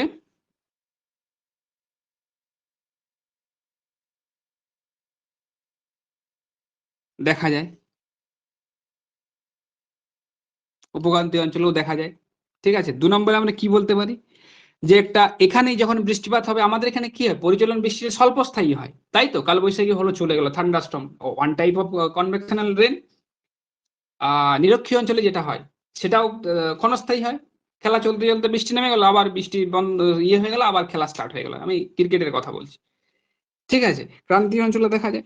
সেরকম ভাবে আমরা যদি উপক্রান্তীয় অঞ্চলে দেখি, উপক্রান্তীয় অঞ্চলে বা উচ্চ অক্ষাংশে, উচ্চ অক্ষাংশের ক্ষেত্রে যদি পরিচলন বৃষ্টিপাত হয়, ওখানে তো বায়ুর ঊর্ধ্বমুখী গমন হয়। আমি বলেছিলাম যে তৈগা ফরেস্টের কথা মনে নেই? আগের ক্লাসে আমি বলেছিলাম যে তৈগা ফরেস্টে তো ওখানে বরফ আচ্ছাদিত থাকে, ওখানে চিরহরিত অরণ্যের সৃষ্টি হলো কি করে? যখন জেট স্ট্রিম পড়েছিলাম তখন আমি বলেছিলাম যে ওখানে বায়ুর ঊর্ধ্বমুখী গমন হয়। কেন গমন হয় সেগুলো আগের ক্লাসে যারা করনি তারা দেখে নেবে। ঠিক আছে, ওখানে বায়ুর ঊর্ধ্বমুখী গমন হয়, তার ফলে বৃষ্টিপাত হয়। তো বায়ুর ঊর্ধ্বমুখী গমন হলে ওয়ান টাইপ অফ সেটা কনভেকশন প্রসেস। সেই কনভেকশন প্রসেসের ফলে কি ঝিরঝির ঝিরঝির ঝিরঝির হালকা করে ছিটে ফোটা বৃষ্টি পড়তে থাকবে। আমাদের এখানের মতো অত জোরে কিন্তু বৃষ্টি হবে না। ঠিক আছে, সুতরাং আমরা বলতে পারি যে উচ্চ অক্ষাংশে বা উপক্রান্তীয় অঞ্চলে তো মাস্ট দেখা যাবেই। উপক্রান্তীয় অঞ্চলে এই ধরনের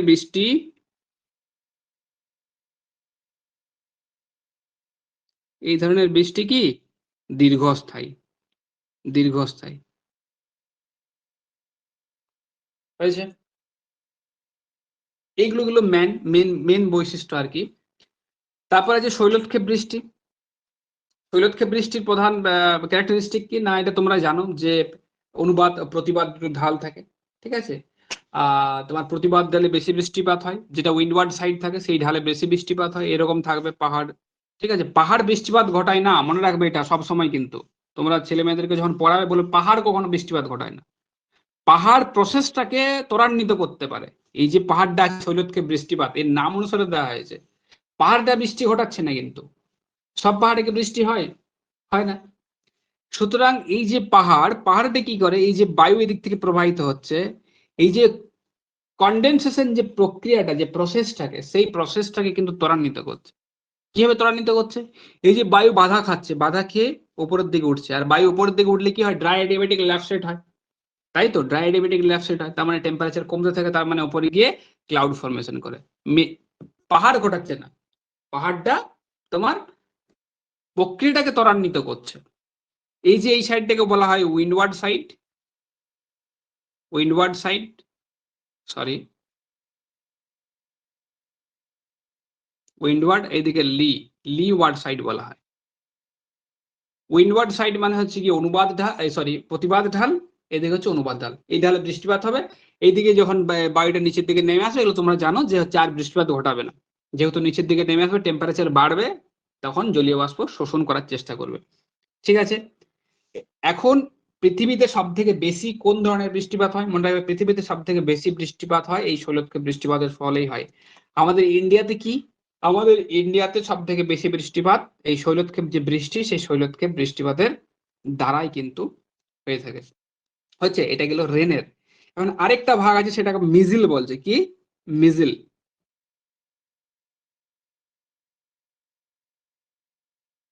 মিজিল, মিজিল জিনিসটা কি? মিজিল হচ্ছে গিয়ে তোমার এই যে মিজিল, মিজিল হচ্ছে ড্রিজিলের সাথে মিজিল যোগ হয়েছে। ঠিক আছে, ড্রিজিলের সাথে মিজিল মানে গুড়ি গুড়ি বৃষ্টি পড়বে কখনো কখনো, আর কুয়াশার মতো ফর্ম হবে। এটা দেখবে মোটামুটি কখন দেখা যায়, এটা বেশিরভাগ সময় তোমার এই শীত ও গ্রীষ্মের ঠিক মাঝখানটায় তোমরা দেখতে পাবে। ঠিক আছে, ডিজিল আর মিজিল, মিস্ট আর কি, সরি, ডিজিল আর মিস্ট যখন একসাথে অ্যাটাচড হয়ে যায় তখন সেটাকে মিজিল আমরা বলি। তার মানে হালকা হালকা দু এক ফোঁটা বৃষ্টিও পড়বে আর কুয়াশা কুয়াশা মতো দেখবে হয়ে থাকে, এটাকে বলা হয় মিজিল। ঠিক আছে, তো এই যে ফর্মগুলো, এই ফর্মগুলোকে গেল লিকুইড যে স্টেট বা তরল যে মাধ্যম, সেই তরল মাধ্যম। এখন আছে কঠিন মাধ্যম। কঠিন মাধ্যমে কি আছে? কঠিনে আছে গিয়ে তোমার এই যে তোমার যে শিলাবৃষ্টি হয় বা তুষার পড়ে, বা শিলাবৃষ্টির সাথে বৃষ্টি পড়ে, আমাদের কালবৈশাখীর সময় মাঝে মধ্যে দেখবে শিলাবৃষ্টিও হচ্ছে তার সাথে বৃষ্টিও হচ্ছে। ঠিক আছে, তাহলে তিনটে ভাগে ভাগ করতে পারি কঠিন ফর্মকে, প্রিসিপিটেশনের আমরা বলতে পারি কঠিন ফর্মকে তিনটে ভাগে ভাগ করা যায়। কি না, এক নম্বরে স্নো, এক নম্বরে স্নো, দু নম্বরে হচ্ছে হেল বা শিলাবৃষ্টি, আর তিন নম্বরে আছে স্লিট। এগুলোর থেকেও কিন্তু অনেক কোশ্চেন আছে, স্লিট। এখন স্নোটা কি? স্নোটা সবসময় দেখা যায়, স্নোটা দেখা যায় মনে রাখবে কোনো স্থান বা কোনো অঞ্চল যদি আইস লাইন বা যেটাকে হিমরেখা বলা হয়, হিমরেখার উপরে থাকে। ঠিক আছে, হিমরেখা মানে তোমরা জানো যে রেখার উপরে সর্বদাই বরফ জমে থাকে এবং যে রেখার নিচে বরফ গলে জলে পরিণত হয়, সেই লাইনকে স্নো লাইন বলা হয়। এটা ডিপেন্ড করে বিভিন্ন জায়গার টেম্পারেচারের উপর, বিভিন্ন জায়গার উপর নির্ভর করে। এখন স্নো লাইনের উপরে যে সমস্ত জায়গাগুলো আছে, সেই সমস্ত জায়গায় যদি বায়ুর টেম্পারেচার যদি তোমার একদম 0 ডিগ্রি নিচে চলে আসে বা 0 ডিগ্রি হয়ে যায়, তখন বাতাসের যে জলীয় বাষ্পটা থাকবে সেটা হচ্ছে কি তোমার আহ সূক্ষ্ম সূক্ষ্ম যে জলীয় বাষ্পগুলো থাকবে সেগুলো কি, সেগুলো বরফে পরিণত হয়, হালকা পেঁজা তুলোর মতো বরফে পরিণত হয়, নরম তুলো। ঠিক আছে, সেগুলো কেন পরিণত হয় না? কারণ সেগুলো একে অপরের সাথে অ্যাটাচড হয় না, আলাদা আলাদা থাকে, সেগুলো কিন্তু নরম থাকে, যেগুলো পড়লে লাগে না গায়ে। ঠিক আছে, কিন্তু আমাদের এখানে এটা আরো অনেক কারণ আছে। ঠিক আছে, এটুকু জেনে রাখো যে ওখানে কোনো পরিচলন স্রোত দেখা যায় না। স্নোটার ক্ষেত্রে কোনো পরিচলন স্রোত দেখা যায় না। পরিচলন স্রোত দেখা গেলে কি হবে? বায়ুর তো ঊর্ধ্বমুখী গমন হবে, আর যত উপরের দিকে যেতে থাকবে জল, তত কি হবে? জল যত উপরের দিকে যেতে থাকবে তত তত হচ্ছে কি আয়তনে বড় হতে থাকবে। তার জন্য আমাদের এখানে ক্রান্তীয় অঞ্চলে শিলাবৃষ্টিগুলো বড় বড় হয়। সাবট্রপিক্যালে তোমার হচ্ছে ঘূর্ণবাতের সময় যদি হয় তাহলে আরো বড় হয়। বিশেষ করে ক্রান্তীয় অঞ্চলে আমাদের এগুলো বড় বড় হয়। এখন আমি বলছি যে স্নোটা কি জিনিস না, স্নোটা হচ্ছে গিয়ে বাতাসের যদি হিউমিডিটি 100% হয়, স্নো লাইনের উপরে থাকে, তখন কি হবে? তখন যে বরফটা, সেই বরফটা তুষার কণা হিসেবে কনডেন্স হয়ে যায়, জমে যায়, এবং সেটা ধীরে ধীরে ধীরে ধীরে ধীরে ধীরে পড়তে থাকে। ঠিক আছে, এটাকে বলা হচ্ছে স্নো। সেটা নরম থাকে, এগুলো দার্জিলিং এ তুমি দেখতে পাবে শীতকালে, সিমলা, কুলু মানালি, এই সমস্ত জায়গাগুলো তুমি দেখতে পাবে, স্নোফল দেখতে অনেকে যায়। ঠিক আছে, এটা গেল স্নো। এখন হেল কি হবে না, হেল বা শিলাবৃষ্টি মনে রাখবে এটা ক্রান্তীয় অঞ্চলে দেখা যায়। ক্রান্তীয় অঞ্চল, ক্রান্তীয় অঞ্চলে কিন্তু সব থেকে বেশি এই যে শিলাবৃষ্টি, সেই শিলাবৃষ্টি সব থেকে বেশি দেখা যায়। এখন এই শিলাবৃষ্টি হতে গেলে একটা কন্ডিশন লাগবে, সেটা হচ্ছে পরিচলন স্রোত বা কনভেকশন কারেন্ট, পরিচলন স্রোত। যার ফলে কি হবে? যার ফলে কি হবে? এই পরিচলন স্রোত কখন বেশি হবে না, যখন আমাদের ঠান্ডা স্ট্রম হয়, যখন আমাদের কালবৈশাখী বৃষ্টি হয়, সেই সময় কি হয়? প্রচুর পরিমাণে বায়ু উপরের দিকে উঠতে থাকে। প্রচুর পরিমাণে বায়ু যখন উপরের দিকে উঠতে থাকবে, প্রচুর পরিমাণে যখন বায়ু উপরের দিকে উঠতে থাকবে, তখন কি হবে বলতো? তখন এই যে ধরো আহ, অনেক উপর পর্যন্ত উঠে যাবে। ধরো এখানের বায়ুটা উপর দিকে উঠছে, এখানে বায়ু উপর দিকে উঠছে, এইভাবে বায়ু উপরের দিকে উঠছে, প্রচুর লেভেল পর্যন্ত চলে গেছে, 12 কিলোমিটার 14 কিলোমিটার পর্যন্ত চলে গেছে। এখন এখন এখানে ধরো যে জলীয় বাষ্পটা চলে গেছে সেটা জমে জলে পরিণত হলো, সরি, জমে বরফে পরিণত হলো, এবং সেই বরফ কি করলো, সেই বরফ আরো যে জলীয় বাষ্প সেগুলোকে অ্যাট্রাক্ট করবে। আমরা যখন বৃষ্টিপাতে তোমাদের যে থিওরিগুলো, সেই থিওরিগুলো পড়বো তখন সেখানে আসে, সেগুলোকে আরো অ্যাট্রাক্ট করবে, আকর্ষণ করবে। তার ফলে কি হবে, যে বরফের আকারটা সেটা আস্তে আস্তে বড় হতে থাকবে, এবং নিচের দিকে পুনরায় নিচের দিকে নামতে থাকবে। তার মানে সার্টেন এরিয়াতে জলীয় বাষ্পগুলোকে আবার উপরে ঠেলে দিচ্ছে, উপরে ঠেলে দেওয়ার ফলে কি হচ্ছে, এটা অনেক সময় চক্রাকারে ঘোরে। ধরো এই যে তোমার ধরো শিলাবৃষ্টি একটা বিশাল জটিল প্রক্রিয়া। কি হচ্ছে তোমাদেরকে তাহলে বলেই দিই। এখানে জলীয় বাষ্প আছে, ধরো এখানে জলীয় বাষ্প আছে, এখন আমার কালবৈশাখী শুরু হয়েছে, ঠিক আছে, কালবৈশাখী শুরু হয়েছে এখন, বা থান্ডারস্টর্ম শুরু হয়েছে। এখন প্রচুর পরিমাণে তোমার বায়ু, আমরা জানি বায়ুর ঊর্ধ্বমুখী গমন ঘটে, প্রচুর পরিমাণে বায়ুর ঊর্ধ্বমুখী গমন ঘটে। এখন ধরো সাপোজ এখানে ছোট একটি স্মল আইস বা বরফের কণা আছে, সেই কণা কি হবে, বায়ুর প্রবল বেগের ফলে একটা জায়গা পর্যন্ত, সার্টেন জায়গা পর্যন্ত চলে যাবে।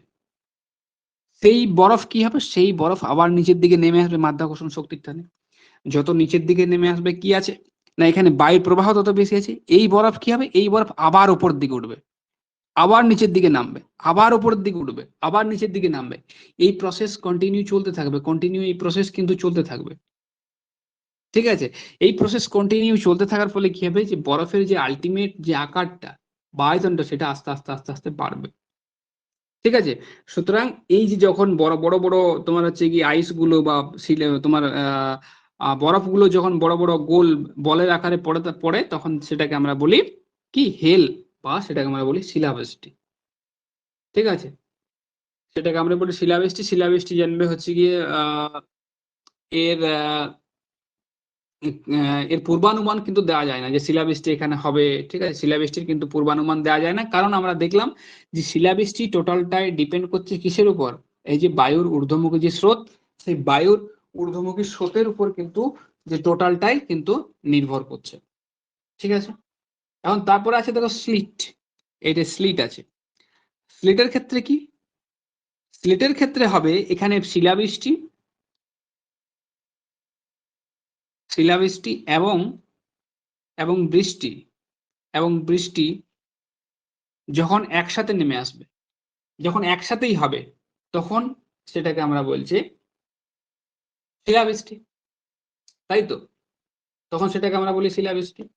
তো এইগুলো গেল বিভিন্ন ফর্ম, এছাড়াও কিছু কিছু টার্ম আছে, যেমন ভিরেগার টার্মটা দেখবে আছে, ভিরেগা, অতি শীতল জলকণা, ঠিক আছে। ভিরেগাটা কি জিনিস, ভিরেগাটা সাধারণত মরু অঞ্চলে দেখা যায়। ভিরেগাটা কি হয়, ভিরেগাটায় ধরো এই সারফেস আছে, এগুলো ফর্ম, এগুলো প্রিসিপিটেশনের ঠিক ফর্ম নয়, তবু এগুলো বই দেখবে দেওয়া আছে, একটু তাও একটু বলে দিচ্ছি। ভিরেগাটা কি জিনিস, ভিরেগাটাই হচ্ছে কি আমাদের মরুভূমি বা উষ্ণ মরু অঞ্চল আছে, কোনো কারণে ধরো কোনো কারণে হালকা শাওয়ার হচ্ছে, হালকা বৃষ্টিপাত হচ্ছে, বৃষ্টিপাতের ফলে কি হবে, এখান থেকে জলের কণা নিচের দিকে নামতে থাকবে। এবং আমাদের এই যে মরু অঞ্চলটা এটা খুব হট ডেজার্ট, খুবই গরম, এর টেম্পারেচার প্রায় 55 থেকে 60 ডিগ্রির কাছাকাছি। এখন এই যে জলটা নিচের দিকে আসছে, জলটা যে নিচের দিকে পড়ছে, এই জলটা কি হবে, এই জলটা পড়তে পড়তে পড়তে পড়তে এমন একটা টাইমে আসবে, কারণ এর আশেপাশে টেম্পারেচার কত আছে, 55 থেকে 60 ডিগ্রি, এই জলটা কি হবে, এই জলটা আবার বাষ্পীভূত হয়ে উপরে উঠে যাবে। এই প্রসেসটাকেই বলা হয় ভিরেগা, এই যে বাষ্পীভূত হয়ে উপরের দিকে উঠে গেল, এটাকেই বলা হচ্ছে ভিরেগা, ঠিক আছে। আরেকটা যে সুপার কোল্ডেড হচ্ছে গিয়ে ড্রপলেটস, যেগুলো অনেক সময় টেম্পারেচার মাইনাসে থাকে, যে সমস্ত জলকণা, সেই সমস্ত জলকণাগুলো যখন হচ্ছে গিয়ে ডাইরেক্ট পৃথিবীতে আসলে পড়ে, তখন সেগুলোকে বলা হয় অতি শীতল বৃষ্টি বা শীতল বৃষ্টি। দেখবে বৃষ্টির ফোঁটা এমনিতেই ঠান্ডা লাগে, জল ঠান্ডা লাগে না, ঠিক আছে। এখন এগুলো কেন সৃষ্টি হয়, অতি ঠান্ডায় সেগুলো তো বরফে পরিণত হলো, বরফে তো পরিণত হওয়ার কথা সেগুলো, কিন্তু হলো না কেন, এগুলো ডিপেন্ড করছে সেই এনভায়রনমেন্টের অবস্থার উপর, পরিবেশের উপর, সেখানের পরিবেশের উপর। সেখানে কোনো কারণে কোনো এমন কন্ডিশন সৃষ্টি হয়েছিল যে হচ্ছে কি ওই জলটা বা জলকণাটা আইসে বা বরফে পরিণত হয়নি, সুতরাং সেই জলটা কি হয়েছে, বড় হয়ে বৃহৎ হয়ে মাধ্যাকর্ষণ শক্তির টানে ধীরে ধীরে নিচের দিকে নেমে এসছে, ঠিক আছে, এই আর কি। সুতরাং এইগুলো গেল অধঃক্ষেপণের বিভিন্ন ফর্ম, ঠিক আছে। এই পর্যন্ত যদি কারো অসুবিধা থাকে বলতে পারো। এখানে আরেকটা বলে দিই, সেটা হচ্ছে ফ্রস্ট আমি ভুলে গেছিলাম। এখানে আরেকটা আছে যেটা অতি শীতল যেটা জলকণাটাকে সেটাকে বলছে যেটা বললাম যে গ্লেজ বলা হয় সেটাকে, যেটা অতি শীতল যে জলকণাটা যেটা নিচের দিকে নেমে আসবে, এটা লিখবে অতি শীতল, অতি শীতল জলকণা।